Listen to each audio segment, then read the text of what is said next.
Hello friends, मेरा नाम प्रशांत शर्मा है और आज हम बात करें कि हम स्टॉक मार्केट को इन्वेस्टमेंट के लिए बेस्ट ऑप्शन क्यों मानते हैं।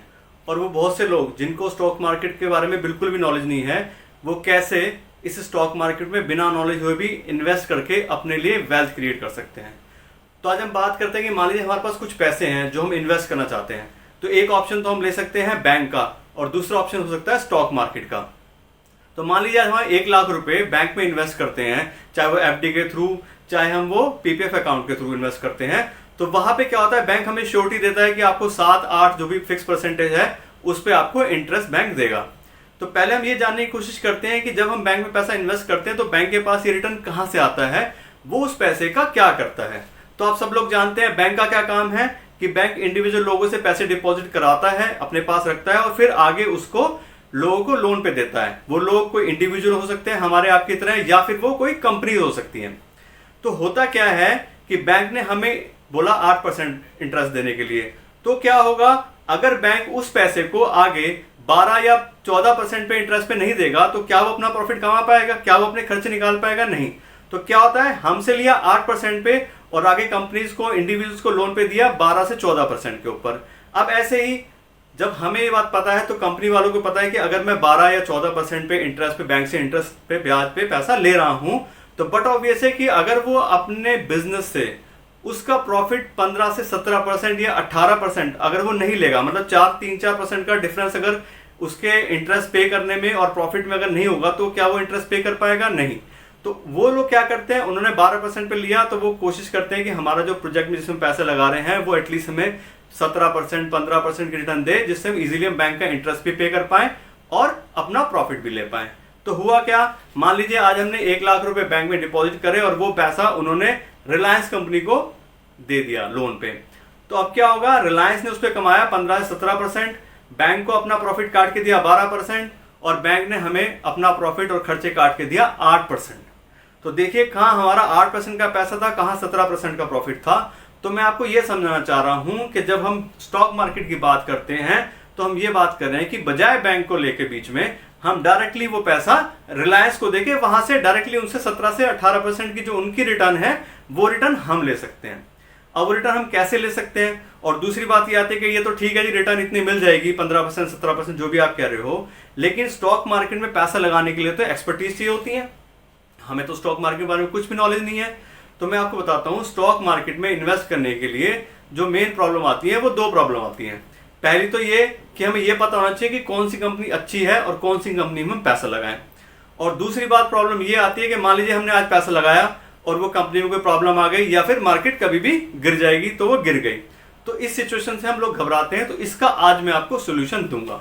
वो कैसे? अगर हम आज कुछ नहीं जानते हैं और हम पैसा लगाना चाहते हैं स्टॉक मार्केट में, तो उसके लिए बेस्ट ऑप्शन है हम म्यूचुअल फंड्स के थ्रू मंथली कुछ पैसा इन्वेस्ट करके एक स्टार्ट कर सकते हैं, जिसको हम बोलते हैं SIP, सिस्टमैटिक इन्वेस्टमेंट प्लान। उसमें आप हर महीने कुछ फिक्स अमाउंट होता है जो आप डाल सकते हो इन्वेस्टमेंट में। उसके लिए हमें क्या करना है, अब जो मैं बात कर रहा था कि भी कौन सी कंपनी में पैसा लगाना है, उसके लिए मैं आपको ऑप्शन देता हूं जो सबसे सुटेबल रहता है, वो है Nifty 50 index fund. Nifty 50 index fund में क्या होता है, इंडिया की जो टॉप 50 कंपनीज हैं उनकी ये ग्रुप है। और अगर हम निफ्टी 50 इंडेक्स में इन्वेस्ट करते हैं तो हमारा पैसा ऑटोमेटिक उन 50 टॉप कंपनियों में रेशो के हिसाब से लगता है। जो फर्स्ट कंपनी है उसमें ज्यादा लगेगा, मान लीजिए 10% है, उससे नीचे वाली में 9, उससे नीचे वाली में 8, इस तरह से पूरी 50 कंपनी का ग्रुप है और वो पैसा उसमें लगता है। अब क्योंकि ये कंपनियां इंडिया की टॉप कंपनीज है, तो हमें ये सोचने की जरूरत नहीं है कि कौन सी कंपनी अच्छी है, कौन सी कंपनी खराब है।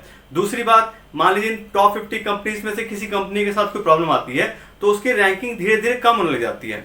इनको जो वैल्यू करते हैं वो इनकी मार्केट कैपिटलाइजेशन के ऊपर वैल्यू करते हैं कि आज उनका स्टॉक का प्राइस कितना है और उनके शेयर्स कितने हैं, उसको मल्टीप्लाई करके जो कंपनी की पूरी एक वैल्यू निकल के आती है, उसके हिसाब से इसको रैंक किया जाता है कि ये कंपनी नंबर 1 है, ये कंपनी नंबर 2 है, ये 3 है, ये 4 है।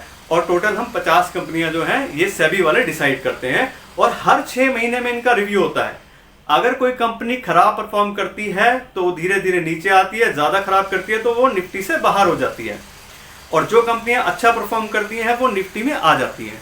अब मान लीजिए आज हमको कोई कंपनी बहुत अच्छी लगती है, हम उसमें पैसा लगाना चाहते हैं, हो सकता है हमारी चॉइस गलत निकला है। जैसे कि पहले क्या होता था, हिंदुस्तान मोटर्स की गाड़ियां बिल्कुल बहुत बढ़िया चलती थी इंडिया में, एम्बेसडर का नाम ही नाम था, लेकिन अगर आज किसी ने पैसा रखा होता एम्बेसडर में तो क्या होता, वो कंपनियां बंद हो गई, दूसरी कंपनी आ गई, उन्होंने उनको टेक ओवर कर लिया, लेकिन उनको शिफ्ट नहीं कर पाए वो।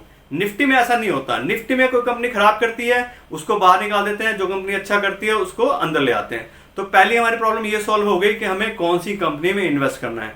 हमने 50 कंपनीज में पैसा लगा दिया जो पूरी इंडियन इकोनॉमी का मेजर पार्ट है, वो टॉप 50 कंपनी है। सेंसेक्स में 30 कंपनीज होती हैं, निफ्टी में 50 होती हैं, और जो टॉप 30 कंपनी है वो दोनों में कॉमन होती हैं, इसके अंदर 20 और एक्स्ट्रा होती हैं। तो ये प्रॉब्लम होगी हमारी खत्म कि कौन सी कंपनी पैसा लगाए। अब बात आती है कि अगर हम पैसा लगाते हैं और मान लीजिए मार्केट गिर जाती है तब क्या होगा। तो मैं जो बात कर रहा हूं सिस्टमैटिक इन्वेस्टमेंट प्लान की, जो मंथली पेमेंट करने की, उसमें मैं आपसे कह रहा हूं कि हमें थोड़ा सा लॉन्ग टर्म लेके चलना पड़ेगा। शॉर्ट टर्म में तो कभी भी मार्केट ऊपर नीचे हो सकती है, और क्योंकि मार्केट ऊपर भी होती है और नीचे भी होती है, तो हमें दोनों एस्पेक्ट लेके चलना है। कि मान लीजिए आज हम प्लान करते हैं अपने रिटायरमेंट के लिए कुछ पैसा जोड़ना, या अपने किसी बच्चे की एजुकेशन के लिए या उसकी मैरिज के लिए, तो हम प्लान करेंगे 5 to 7 ईयर्स या 10 ईयर्स या 15 ईयर्स के लिए। उसमें अगर हम प्लान करते हैं तो क्या होगा कि आज हमने कोई मंथली इंस्टॉलमेंट दी और मार्केट हाई पे है, फिर हमने अगले महीने दी तो बीच में आ गई, फिर बाद में हमने दी तो वो कम पे आ गई, तो क्या होगा, हर महीने कभी हमारा पैसा ऊपर महंगी मार्केट मिलेगा, कभी सस्ती मिलेगा, कभी एवरेज मिलेगा। धीरे धीरे क्या होगा, एक हमें एवरेज रिटर्न उसमें मिल जाएगी। हमेशा मार्केट तो एक जैसे नहीं होगी, तो जब सस्ती होगी तो हमें ज्यादा शेयर्स मिल जाएंगे, जब महंगी होगी थोड़े कम मिलेंगे, लेकिन लॉन्ग टाइम के अंदर हमें उसके अंदर 100% प्रॉफिट मिलेगा। दूसरा, इसके अंदर सिर्फ हमें एक चीज का ध्यान रखना है, जो मेन बात है वो ये है, मान लीजिए आज हम प्लान करके चलते हैं कि हमें 10 साल बाद अपने किसी काम के लिए पैसे डालने हैं, तो हमें 7 ईयर्स के बाद में उसको ट्रैक करना शुरू कर देना है। कि मान लीजिए हमने सोचा था कि आज 2000 रुपये 4000 रुपये डालेंगे और हमें 10 लाख रुपए का वहां से इकट्ठा करके हमें लेना है और उसको हमने इस खर्चे में लगाना है, तो 7 साल के बाद में हम उसको ट्रैक करना शुरू कर देंगे कि जितने पैसे हमने डाले थे उसके हिसाब से आज की डेट में क्या पोजीशन चल रही है।